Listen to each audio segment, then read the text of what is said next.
Hello friends, હું કલારા બોલિયા સુરતથી cooking studio by કલામાં તમારું સ્વાગત કરું છું. આજે આપણે જોઈશું સેવ મમરા. સેવ મમરા એ પણ જેવા તેવા નહીં, અલગ જ પ્રકારના. આજકાલ બધાને પાણીપુરી તો ખૂબ જ ભાવતી હોય છે, તો આજે હું તમારા માટે લઈને આવી છું પાણીપુરી ફ્લેવરના સેવ મમરાની રેસીપી.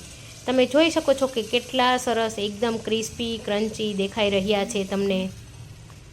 તો આવા જ સેવ મમરા જો તમારે બનાવવા હોય તો મારી રેસીપીને પૂરી જોજો. તો મેં અહીંયા 1 કપ જેટલા ધાણા અને 1 કપ જેટલો પુદીનો લઈ લીધો છે. બંનેને ધોઈ અને 1 કલાક સુકાવા માટે રાખી દીધા હતા, એટલે પાન થોડા આ રીતે સંકોચાઈ ગયેલા દેખાય છે, કેમ કે મેં એને પાણીમાં એકવાર ધોઈ લીધા છે. હવે આપણે તેને તળી લઈશું. હવે મેં અહીંયા કઢાઈમાં તેલ ગરમ કરવા માટે મૂકી દીધું છે. તો તેલ થોડું ગરમ થઈ જાય એટલે આપણે આ રીતે ચેક કરી લઈશું. તો તમે જોઈ શકો છો કે તેલ સરસ ગરમ થઈ ગયું છે. તો આ રીતે પુદીનાના પાન એક આવા કાણાવાળા ચાયણામાં રાખી આપણે તેને તળી લેવાના છે આ રીતે, જેથી કરી તે સરસ ક્રિસ્પી બની જાય અને તેનો ટેસ્ટ ખૂબ જ સરસ આવશે.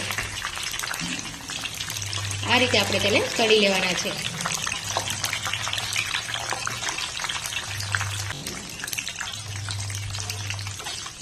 ખાલી 1 કે 2 જ મિનિટમાં સરસ આપણા કાંદા ક્રિસ્પી થઈ જશે. તો આપણે ક્રિસ્પી થઈ જાય ત્યાં સુધી આપણે તેને રાખવાના છે. તમે જોઈ શકો છો કે કડક થવા લાગ્યા છે, તો તે કડક થઈ જાય ત્યાં સુધી જ આપણે તેને રાખીશું.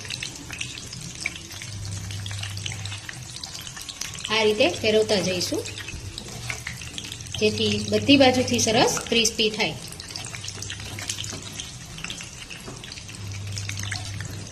આ રીતે તળવાથી તેની અંદરનું જે મોઇસ્ચર હશે તે ઉડી જશે, એટલે કે આપણા સેવ મમરા જે આપણે બનાવીશું પાણીપુરી ફ્લેવરના, તે લાંબો સમય સુધી સારા રહેશે.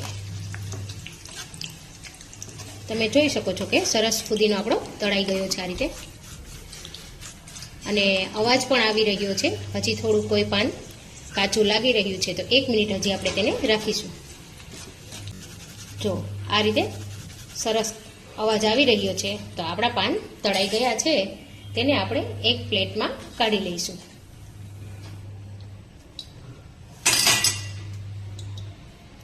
હવે આ જ ચાણીમાં આપણે ધાણા ભાજી પણ ઉમેરી દઈશું. ધાણા ભાજીને મેં અહીંયા કૂણી દાંડી સાથે લીધા છે, તો આ રીતે થોડા ટુકડા કરી તેમાં ઉમેરી તેને તળી લઈશું. તો તમે જોઈ શકો છો કે કેટલી ક્વોન્ટિટીમાં આપણે ઉમેર્યા હતા, છતાં પણ ખાલી 1 જ મિનિટમાં સરસ સંકળાઈ જાય છે. ધાણા ભાજીને વધારે વાર લાગતી નથી. અને મેં અહીંયા થોડીક દાંડી સાથે જ ઉમેર્યા છે, જેથી તેનો ફ્લેવર ખૂબ જ સરસ આવશે. હજી આપણે તેને 1 મિનિટ માટે રાખીશું. તમે જોઈ શકો છો કે સરસ કોરા થઈ ગયા છે આ રીતે. હજી આપણે 1 મિનિટ રાખી તેને ક્રિસ્પી કરી લઈશું. તો અહીંયા મારે ધાણા પણ સરસ તળાઈ ગયા છે. તમે જોઈ શકો છો કે કેવા સૂકા સૂકા એકદમ સરસ બન્યા છે આ રીતે. તો હવે તેને આપણે કાઢી લઈશું. તો ધાણા અને ફુદીનો બંને મેં ફ્રાય કરી લીધા છે. તો હવે આ બંને વસ્તુ તળાઈ જાય એટલે આપણે તેમાં અડધો કપ જેટલા મેં અહીંયા શિંગદાણા લઈ લીધા છે, તે પણ આપણે ફ્રાય કરી લઈશું.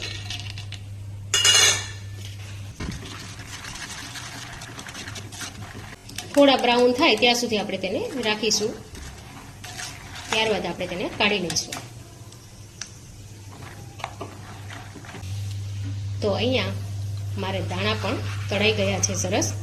તો હવે આપણે ગેસની ફ્લેમ બંધ કરી દેવાની છે, અને આ દાણાને પણ આપણે કાઢી લઈશું. અને આ ચાણામાં આપણે 2 મરચી આપણે તળી દેવાની છે, જેથી સરસ ફ્લેવર બિલકુલ પાણીપુરીનો જ આવે. તમે અહીંયા મરચાંનો ઉપયોગ પણ કરી શકો.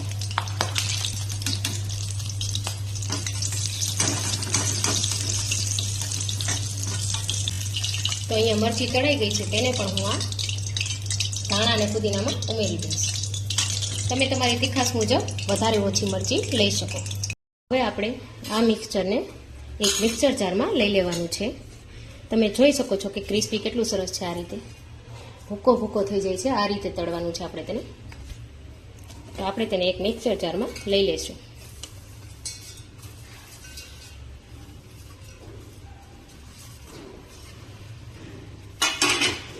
હવે આપણે તેને ગ્રાઇન્ડ કરી લઈશું.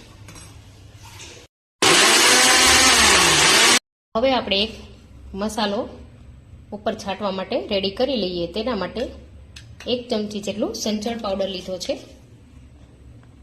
1 ચમચી આમચૂર પાવડર, અડધી ચમચી ચાટ મસાલો,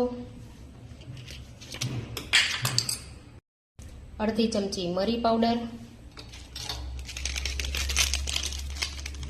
અડધી ચમચી જેટલો જલજીરા પાવડર. હવે આમાં વધારે મીઠું ઉમેરવાની જરૂર નથી. જો તમને લાગે તો ઉપરથી તમારે થોડું મીઠું ઉમેરવું, કેમ કે આ બધામાં મીઠુંનું પ્રમાણ આવે છે તો વધારે ઉમેરવાની જરૂરત રહેતી નથી. અને ત્યારબાદ તેમાં એક મોટી ચમચી જેટલો ખાંડનો પાવડર,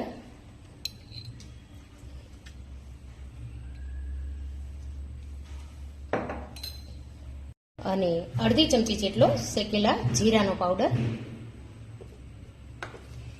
હવે આ બધી જ વસ્તુને આપણે સારી રીતે મિક્સ કરી લેવાની છે.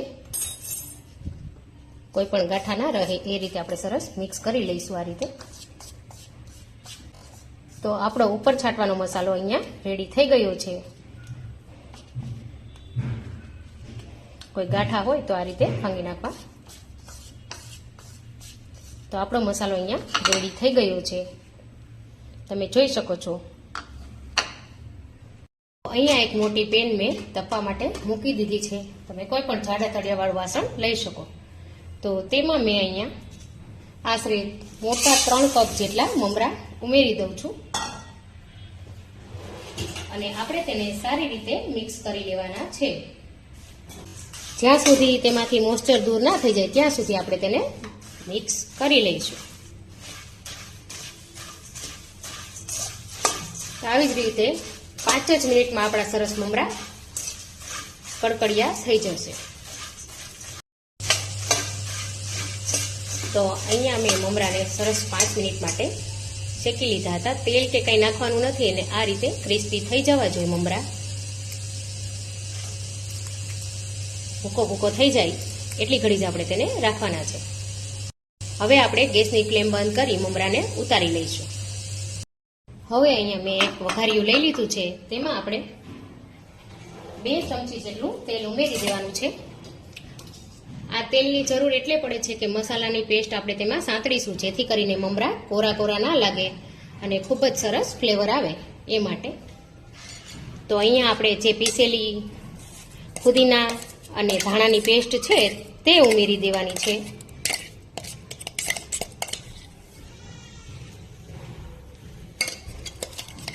તમે જોઈ શકો છો કે તેલવાળી કેટલી સરસ દેખાઈ રહી છે આ રીતે.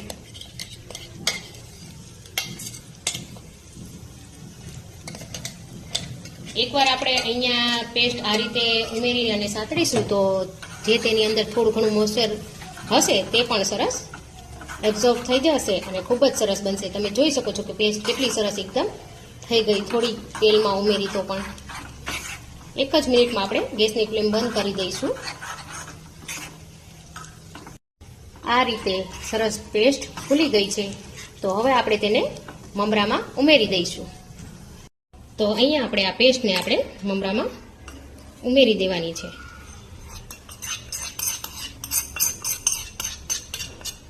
આ રીતે થોડા મમરા લઈને આપણે તેમાં મિક્સ કરી લઈશું. મારી જેમ આવી રીતે વઘારનો ઉપયોગ કેટલા કરી રહ્યા છે તે પણ મને કમેન્ટ કરીને જણાવજો, કે આ રીતે કોઈ પણ વસ્તુને વઘારમાં કર્યા પછી પણ મને આ રીતે આદત છે. તો ઘણાને હશે આ રીતે, તો તે પણ મને જણાવજો. અને હવે આપણે તેને પહેલા ચમચેથી જ સારી રીતે મિક્સ કરી લેવાનું છે. પછી આપણે થોડું ઠંડુ થાય એટલે હાથેથી સરસ મિક્સ કરી લઈશું. આ રીતે ચમચાની મદદથી તમે જોઈ શકો છો કે સરસ મસાલો મિક્સ થતો દેખાય છે. તો બધા જ મમરામાં ચડી જાય એ રીતે આપણે મસાલાને કરવાનો છે. સરસ મસાલો થઈ ગયો છે. તો હવે આપણે તેને એકવાર હાથેથી પણ મિક્સ કરી લઈશું. આ રીતે હાથેથી મિક્સ કરતા જવાનો છે, જેથી કરી બધા જ મમરા પર મસાલો સરસ ચડી જાય અને મમરા કોરા પણ ના લાગે.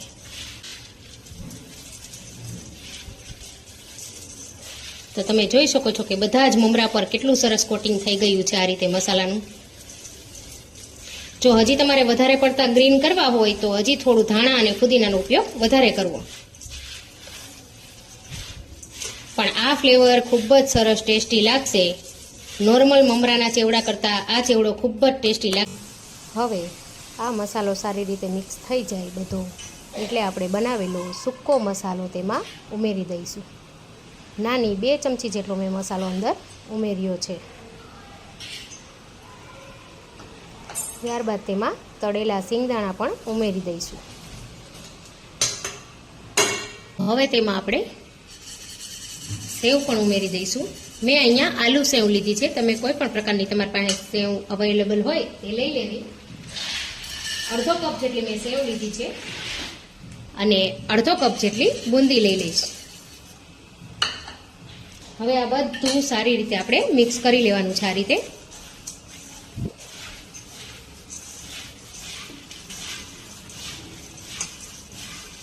અત્યારે જ સુગંધ એટલી સરસ આવી રહી છે કે સીધું જ હજી બનશે એ પહેલાં જ ખાવાનું મન થઈ ગયું છે.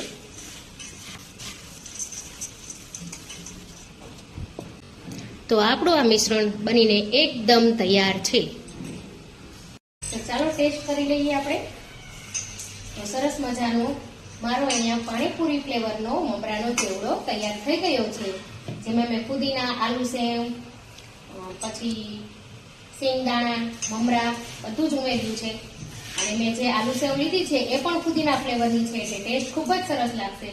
તો ચાલો તેને ટેસ્ટ કરી લઈએ.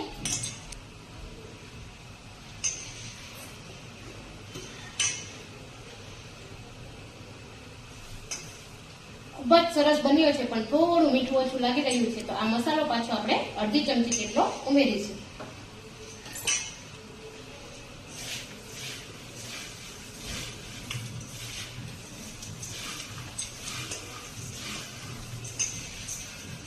તો તૈયાર છે આપણો સરસ મજાનો મમરાનો ચેવડો, જે પણ ફુદીના ફ્લેવરનો. તો આવી મારી રેસીપીઓ તમને ગમતી હોય તો મારી ચેનલને લાઈક, શેર, સબસ્ક્રાઇબ અને કમેન્ટ કરવાનું ના ભૂલતા. તો મળીએ નવી રેસીપી સાથે. તો તમે જોઈ શકો છો કે કેટલો સરસ ક્રિસ્પી બન્યો છે.